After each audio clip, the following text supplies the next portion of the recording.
Les dernières semaines, dans les parachutes de la Torah qu'on lit, alors on parle de la sortie d'Égypte, Shemot.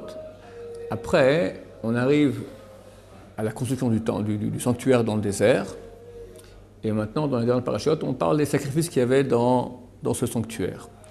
Donc en fait, c'est comme si l'apothéose de toute cette progression, on commence par la création du monde, après le déluge, Abraham, Isaac et Yaakov, l'Égypte, l'esclavage, sortie d'Égypte, don de la Torah.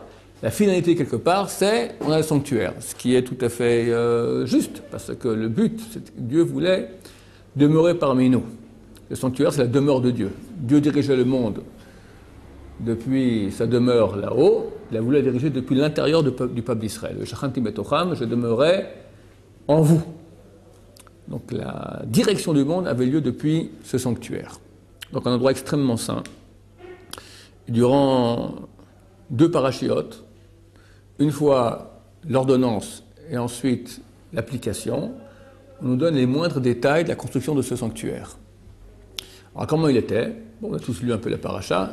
Donc il y avait des piliers hauts de 5 mètres, 10 coudées, de cèdre, que Yaakov Avinu avait planté en allant en Égypte, sachant que 400 ans plus tard, enfin 210 ans plus tard, Béné Israël, sortir d'Égypte, ils ont besoin de cèdre pour le sanctuaire.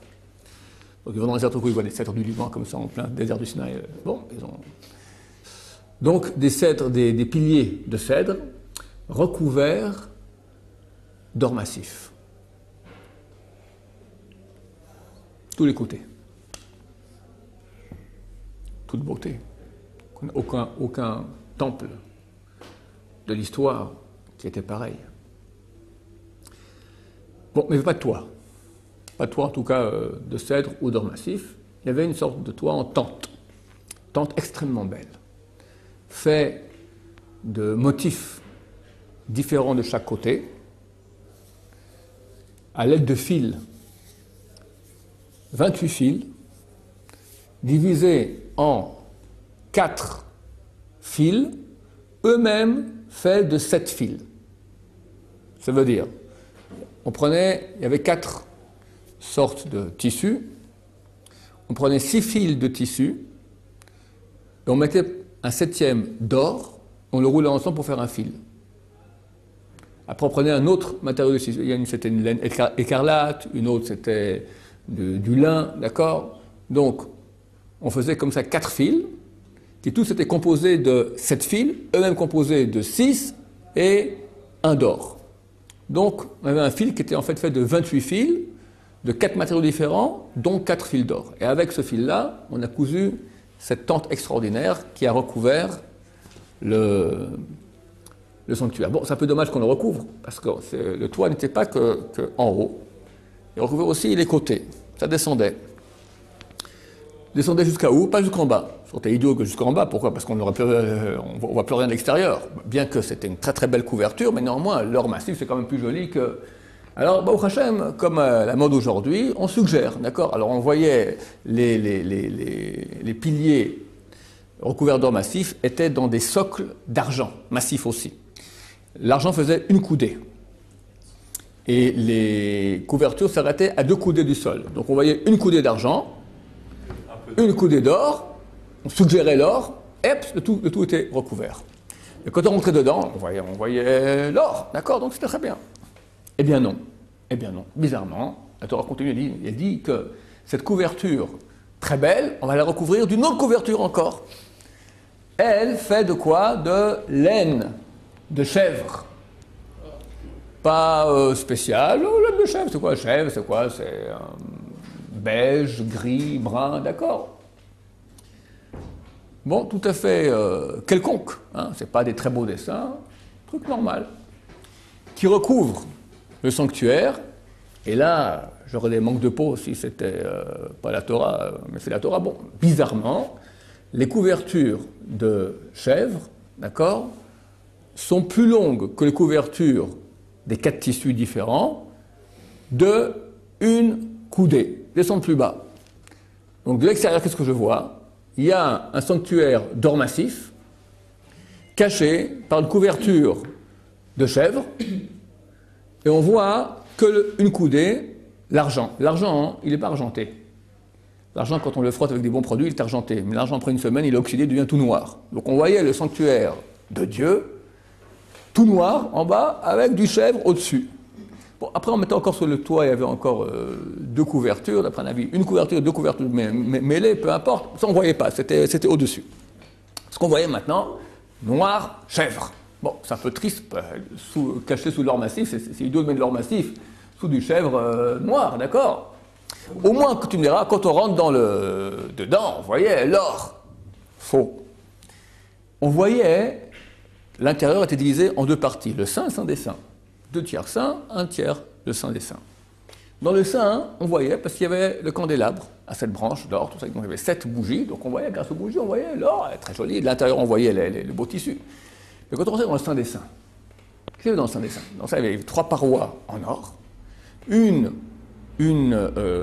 cloison de tissu entre le saint et le saint des saints, elle aussi très, très, très beau tissu, en haut, très beau tissu, au milieu, l'arche saint tout en or, extraordinaire. Tout en or, tout en tissu 28 avec les 4 fils d'or dedans, extraordinaire. Tu rentres dans le Saint des Saints, ou alors, tout noir. Tout noir. Ah, je ne comprends pas le but de l'opération. Tout le joli, tu l'as caché. Tout le beau, tu l'as caché. Le Saint des Saints, on rentrait, c'était tout noir. C'est tout en or, c'est tout en tissu super machin, tout noir. Et la Torah, qui va nous parler de Shabbat 2-3 fois un verset, va parler du sanctuaire, des versets et des versets et des versets, on n'en finit pas. Il y a un message là-dedans. Lequel? Celui de la construction de notre monde, comment notre monde y fonctionne. Adam et Ève étaient au paradis. Ils étaient, d'après Chazal, des êtres de lumière. Leur âme avait un corps. Ce corps est un corps de lumière. Or, c'est lumière en hébreu. Ils vont pécher. Et c'est marqué que Dieu leur a cousu des habits de peau. Peau, c'est or. On est passé de or avec Aleph, lumière, à or, peau. Alors les petits-enfants croient que c'est l'homme de Cro-Magnon.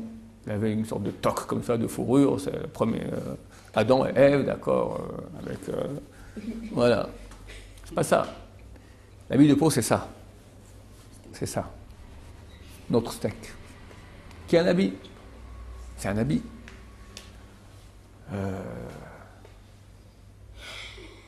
On est habitué à l'habit. À un point tel qu'on croit que c'est nous. Mais c'est pas nous. Je ne suis pas un steak. Quand tu te maries, tu as beaucoup ta femme, tu la regardes dans les yeux. Parce que tu veux la voir elle. Mais c'est quoi les yeux? De la gélatine. C'est pas très romantique. Alors, tu regardes maintenant, tu regardes profondément, tu regardes le trou noir dans les yeux. Là, c'est vraiment elle. C'est quoi le trou noir? C'est un trou. Il n'y a rien. Un trou n'est jamais rien. Qu'est-ce qui fait le trou? Ce qu'il y a autour. Donc c'est un rien entouré de gélatine. C'est ça ma femme? Et je ne te dis pas combien ce steak gélatineux, des milliards, passe en cosmétiques, maquillage, manicure, pédicure, habits, bijoux, coiffure, du steak. On coiffe les poils du steak, on colorie le steak. Bon, c'est pas romantique du tout. Et tous les hommes aiment bien avoir un steak colorié, et les femmes aiment bien que l'homme admire le steak colorié. Comme ça, Dieu a créé la nature, c'est bien, pas de problème. Il faut oublier l'essentiel. Ce corps est notre véhicule, nous appartient, mais ce n'est pas nous. On doit effectivement s'en occuper, et une femme doit être belle, principalement pour son mari, même, on va dire même exclusivement, elle doit être correcte pour l'extérieur et belle pour son mari. Et c'est comme ça que Dieu a voulu. Mais pas rentrer dans le panneau et croire « mon corps c'est moi ». c'est pas moi. On le voit très bien avec les petits-enfants. Petit enfant qui vient de naître, ça lui prend plusieurs semaines de comprendre que ce corps, c'est lui. Essayez vous-même, c'est épatant, parce qu'on veut bouger la main, ça bouge. Mais essayez d'imaginer maintenant que en fait, c'est un truc extérieur à toi, c'est rien, c'est un morceau de viande. Et l'enfant, un beau jour, tu le vois dans son landau, il fait comme ça, hop, il voit que quand il veut que ça bouge, ça bouge. C'est une découverte extraordinaire. Au début, il ne savait pas. Des fois, il pleure, et il se pince. Il est tout crispé, il se pince. Il ne sait pas pourquoi. Il a mal ici, il se met à crier encore plus. Il se crispe encore plus. Il ne comprend pas que c'est lui-même qui est en train de se faire du mal. Il ne sait pas que son corps, c'est lui-même. Ça prend beaucoup d'années, enfin, beaucoup de semaines, à comprendre que le corps répond à nous. Pour marcher, c'est un an qui marche. Courir, encore plus. Un concerto de Beethoven, c'est des années de maîtrise du corps. Mais ce n'est pas nous le corps. C'est un véhicule, un ustensile. Important, mais ce n'est pas nous. C'est un habit. Et un beau jour, je commence à dire maintenant, il faut des années pour comprendre que c'est qu'un habit. Parce qu'on est tellement habitué au bout d'un moment à cela qu'on croit que c'est nous. Il faut sortir de cela. Bon, je peux dire, on est en cercle fermé ici. Les non-juifs, pour eux, c'est beaucoup plus dur. Les juifs ont une très grande neshama, une aspiration aux choses spirituelles, à Dieu, à la vérité, à la justice, au bien beaucoup plus grande que les goïm d'habitude. Goy signifie, en hébreu, pas le mot peuple, mais corps. Si on ajoute la lettre Ei au mot Goy, ça fait Gvia. Gvia, c'est un corps, un cadavre, un corps, en tant que corps. Donc Goy signifie des corps. Étant donné que ce sont des personnes humaines très branchées sur le corps, donc toute leur vie tourne autour du corps, c'est-à-dire comment mieux dormir, les literies, d'accord, comment mieux jouir, comment mieux profiter, le corps. C'est très rare que tu vas dans une rue comme ça en Europe, tu vois centre de réflexion pour le pourquoi de la vie, séminaire de méditation, apprentissage de la relation avec Dieu. Non, tu vois, kiffer, kiffons, allons, les vacances, les loisirs, machin, kiff toute la journée. Le corps. C'est très symptomatique des grands buts du monde occidental, enfin du monde, on va dire, du monde égoïme. Donc ça prend des années à sortir de cette influence Goy et comprendre que ce corps, somme toute, c'est le véhicule de moi. Et ça, c'est le grand apprentissage qu'on aura du sanctuaire dans le temple. Dans ce monde, la sainteté, la relation avec Dieu, les choses spirituelles sont cachées, ne sont pas ostensibles. Dans le monde d'en haut, le paradis avant le péché originel, on pouvait être un être de lumière et tout le monde voit la lumière, il n'y a pas de problème. Parce qu'on est dans le monde du bien, dans le monde de la spiritualité. Alors que maintenant, je dégage mes spiritualités, qu'elles soient à l'extérieur, vu que je suis dans un environnement spirituel, il n'y a aucun problème. Mais une fois qu'on a péché, le mal est entré en nous. Il y a eu une dégringolade énorme. On a quitté ce monde de spiritualité, le paradis, entré dans ce monde-ci. Dans ce monde-ci, Dieu veut qu'on soit branché avec lui, mais on est dans un monde qui n'est pas le monde de Dieu, un monde matériel. Un monde où il y a beaucoup plus de mal que de bien.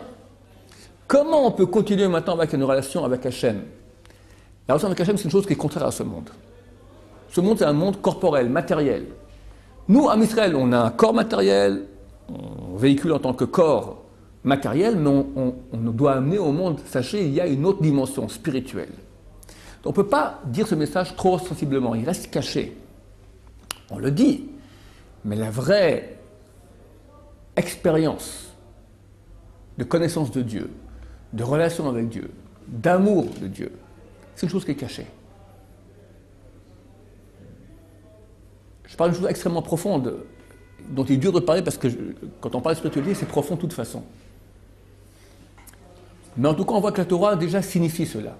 Elle nous dit, quand elle nous raconte que le premier homme, Dieu l'a fait des habits, pourquoi il a fait des habits? Il était là-haut, il est descendu en bas, pourquoi lui faire des habits de peau? Pourquoi? Parce que sa lumière maintenant doit être cachée, sinon elle disparaît, elle est prise, elle est happée par les forces du mal. C'est quoi les forces du mal? L'attirance à la matière. Quand je vois la matière, je ne vois pas Dieu. On ne voit pas Dieu. Quand je me branche à la matière, forcément je m'éloigne de Dieu. Pour pouvoir me brancher avec Dieu, il faut forcément que je me dégage. On rentre dans le Saint des Saints, l'endroit où la voix de Dieu sortait, d'entre les deux chérubins. La voix de Dieu sortait dans ce monde.